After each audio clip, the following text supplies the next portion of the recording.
So Richard asked me to tell a bit of a heavy story, but I promise it has a hopeful ending. My name is Joel Engardio, and I'm here to tell the story of my late boyfriend, Mark Lim. He was 29, and I was 26 when we met. Mark was a young doctor just out of medical residency, and we were going to a music festival in the East Bay on a Saturday afternoon. As we walked in, Mark felt a sharp pain in his stomach. He stopped, and then he just doubled over. So I helped him back to the car, and on the way home, we got stuck in traffic at the Bay Bridge. And the pain was just getting more intense, so Mark climbed into the back seat of the car and just curled up into a ball. And we thought maybe his appendix was going to explode or burst. So I drove Mark to the hospital where he worked, and all the doctors and nurses, they knew him, and they couldn't figure out why he was in so much pain. It was not his appendix. So an ultrasound showed patches all over his liver, and those were tumors.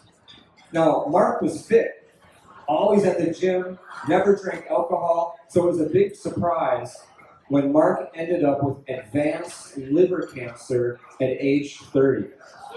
And the first symptom was that extreme pain that he felt at the concert. That's how sudden it was. Now, a few months later, I was driving Mark home from chemotherapy, and there was a bus in the next lane. And we couldn't believe the ad that we saw on the bus.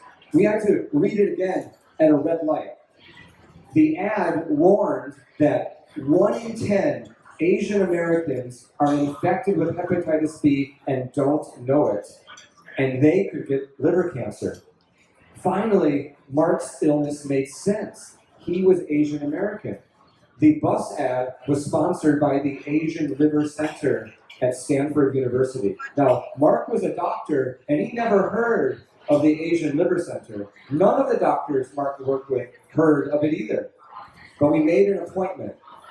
And then we found out that the Asian Liver Center was just a basement storage room at Stanford, a tiny office. This was in 2001, and it showed just how little the medical establishment paid attention to hepatitis B in Asian Americans back then. We met with the director, Dr. Sam So. He was on a mission to end an epidemic of hepatitis B. He called it a silent killer of Asian people worldwide. Dr. So was a renowned liver transplant surgeon, and yet there he was in the basement.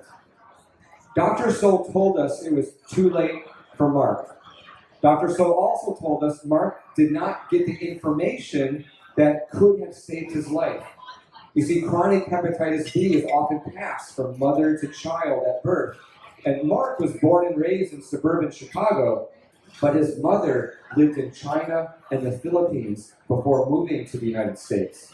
No one thought to test Mark, and for 30 years, Mark's chronic hepatitis B was a ticking time bomb.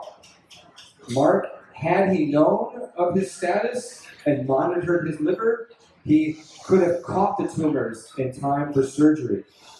So it was devastating to hear Dr. So tell us that it was too late for Mark.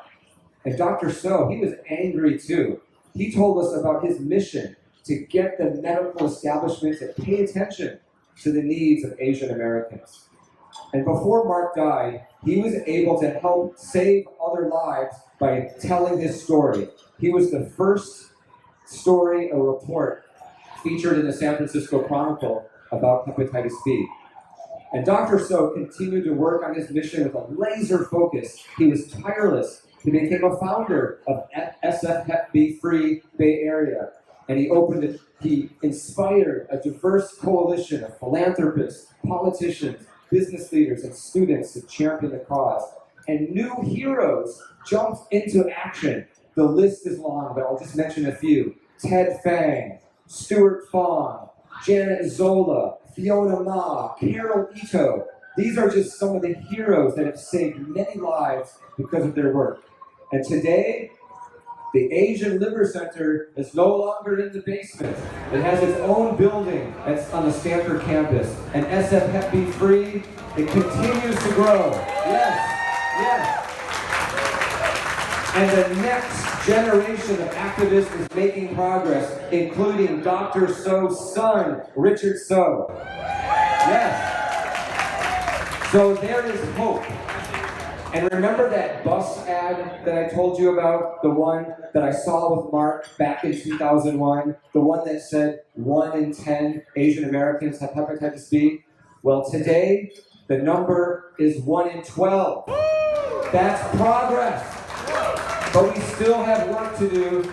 We need a lot more help to finish the job. And thank you for joining us and being here tonight to do that work.